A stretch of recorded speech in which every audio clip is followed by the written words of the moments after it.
Today we focus on the fact that with Bitcoin at 20,000, Tesla has an approximate $30,000 cost basis for the $1.5 billion in Bitcoins that the company purchased with the help of Elon Musk. So at this point, in theory, the company has lost a third of the value, or perhaps $500 million. I believe that number is lower because Elon did sell some, but in general, we can say Tesla's lost about $500 million. And that's the focus of our show today. This is Greg for Teslafaninsight. Thanks once again for joining us. If this is your first time, welcome. If you're a repeat visitor, welcome back. We also want to thank our Patreon supporters. If this is your first time viewing us, please take time to like and subscribe. And if you're a repeat visitor, welcome back.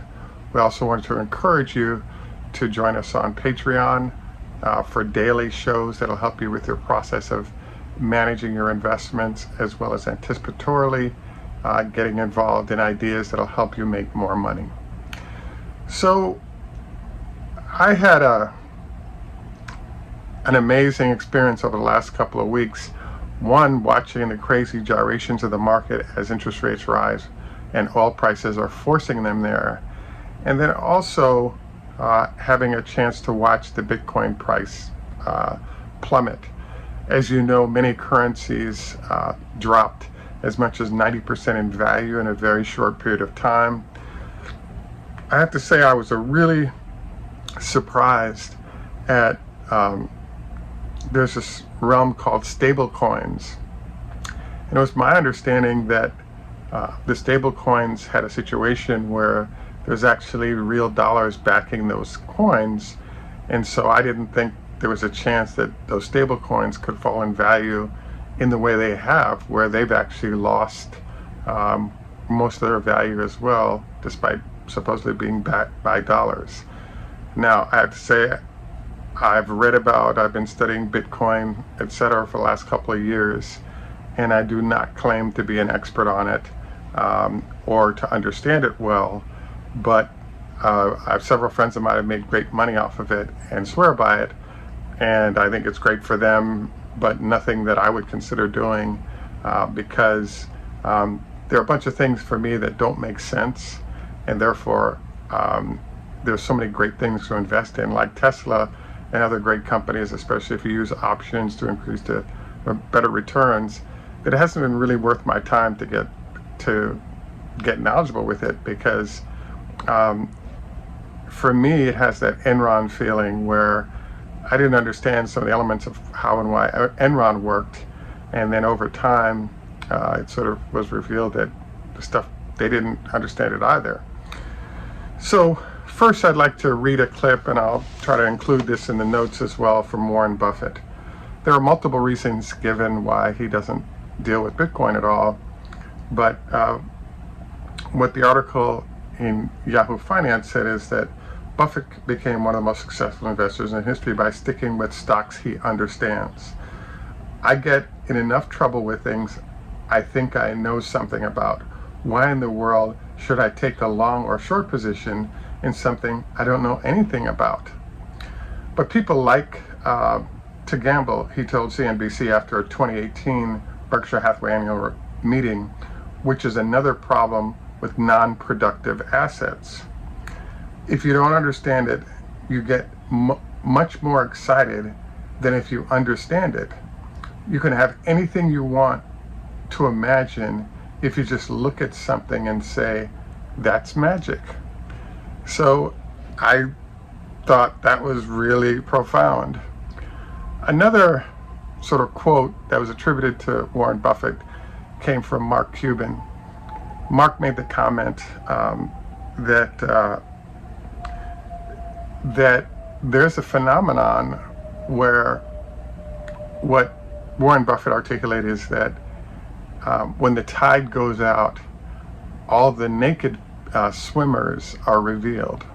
And so I'm paraphrasing there, but you get the drift as to you can't tell who's naked when they're in water up to their necks, etc.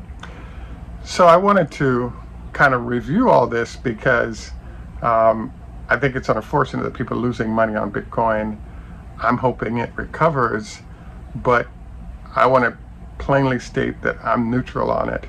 And if you like it, that's great. If you don't like it, that's great too. I'm not going to touch it because I feel like it doesn't make sense to me. But if you've enjoyed profits and you have a great argument, go for it and enjoy. But please keep it off my channel and enjoy yourself with it. So I have been battling for the last 2 or 3 years random people deciding to encourage others to get into Bitcoin by posting on this channel without permission, and we usually ban them. And if you go for it here again, we'll keep banning you because you didn't get permission. And this is devoted to kind of classical investing. Tesla and other EV companies is mostly what we cover. So I believe that I've been sort of studying this at least a half hour a day, almost an hour for the last couple of weeks, based on the $1 trillion in losses that have occurred, and try to understand, like, where are we going from here with pricing. The huge question I think that's lurking out there is if other coins have lost 90% plus of their value, will Bitcoin lose 90% of its value as well? And I was kind of excited to see that it had held on to a $30,000 price point for a couple of weeks, and then it has started the process of joining other coins with a dropping price. So I'd have to say that I think that there are several issues that are coming up for Bitcoin and Ethereum or the other stable. The number one issue, I think, is there are a lot of people that leveraged up so they could buy more coins. And it's my belief that as the price point gets to a certain level, a lot of people will be sold out of their positions. And so therefore, the selling pressure, just like it happens with stocks, will hit Bitcoin and Ethereum and the other ones that have survived pretty hard, because there's a lot of leverage, sometimes as much as 100 to 1 on these instruments. There's another issue that's lurking, which is the number of coin facilities that are frozen accounts where people can't buy or sell. And I think that freezing is another variable that's going to negatively influence and perhaps drive prices down, particularly once that opens up. Everyone's going to try to get out as fast as they can. The third variable that I've been thinking about on what's going on with Bitcoin is that who are the natural customers for Bitcoin, and how many of them, are they growing dramatically or falling dramatically? The most efficient customer that I can figure out is people who are doing money laundering or selling weapons or stuff or drugs or something in that realm. That whole industry has a huge problem, which is huge amounts of cash that's collected, and that cash has to usually get back in some way to places like Colombia or other countries that originally produced the product that has to be paid for. So for those folks, they can maintain anonymity by using the blockchain, and they can avoid in the process having to move large amounts of cash between countries. And so therefore, I just think that's a customer that benefits greatly from what Bitcoin's fundamental capabilities are, which is secretive. You can move your money around without any headaches across borders, etc. Are there other customers? Absolutely. El Salvador, for example, has chosen to use Bitcoin or buy Bitcoins and use it as part of their treasury process. There are probably other customers as well. The question that comes up, though, is what percentage of Bitcoin ownership is actually targeted a customer base that has a really good reason to use it. And so I really think, therefore, that probably 25%, maybe 30% of the customer base of Bitcoin is going nowhere. And the reason is because it's become ubiquitous. You can draw money out of machines. The drug folks, if they're trying to move their cash around, can have deposits made at Bitcoin machines in whatever country, and those funds cycle back to the original country that sort of produced that asset. So I would say that I'm really hopeful that the people, particularly friends of mine who've bought a lot of Bitcoin and are holding it for the long term, are able to find a way to maybe hedge or sell or have a re-inflation of price so they can get their money out and don't lose most or not all of their investment. But I have to say that I wouldn't be surprised, because for me, based on looking at all the numbers right now, the way this is looking is a lot more like a dance where, you know, the hokey pokey, where they initially have 5 shares, they pull 1 share, there are only 4 left, but there are 5 people trying to find a seat. It feels as though what's going on right now is that a lot of people are, for whatever reason, deciding to completely sell out their positions, take their profits, and go home. And as they do this, obviously the price falls. There is a concept called supply and demand. If there's a huge number of buyers or sellers and smaller number of buyers, the price can only go down. And the hope is that the number of buyers out there start returning in large numbers, and that would help the price of it to reinflate. But I don't recommend it, only because, as Warren Buffett pointed out, it's a non-performing asset.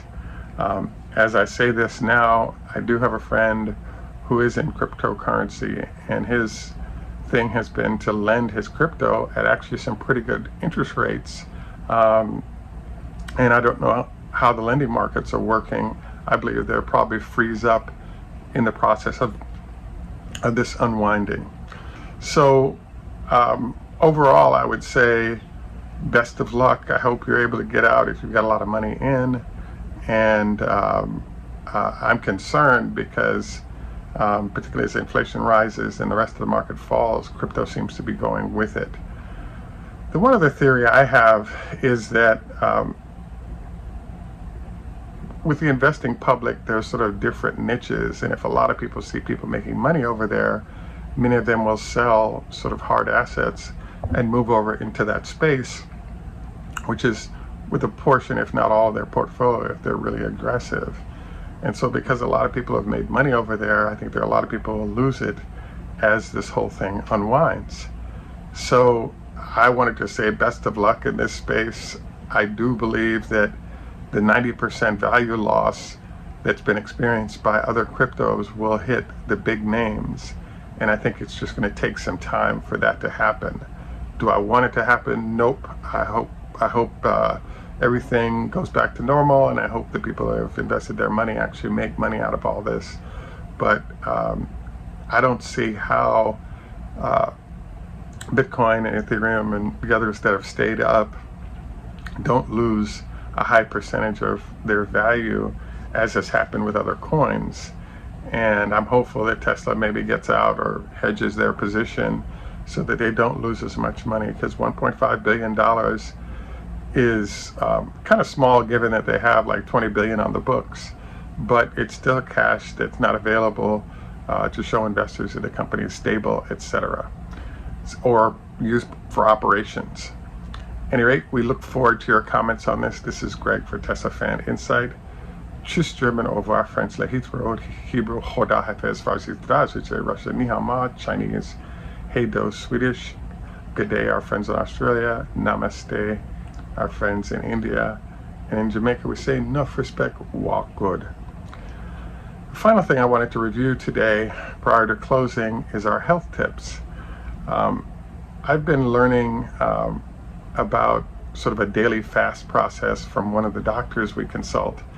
And basically what he suggests is that you actually only eat on an 8-hour schedule, and the rest of the time you don't eat. And that gives you sort of a natural fasting process every day that will help your health in the process.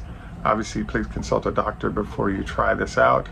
But I've noticed that at least half, if not 3/4 of the doctors I've interviewed or quizzed have some sort of fasting process they do, and it might be something for you to consider as well as a good health process. Any rate, this is Greg for Teslafaninsight. Have a great day. Bye for now, and we'll close with our ocean views as usual.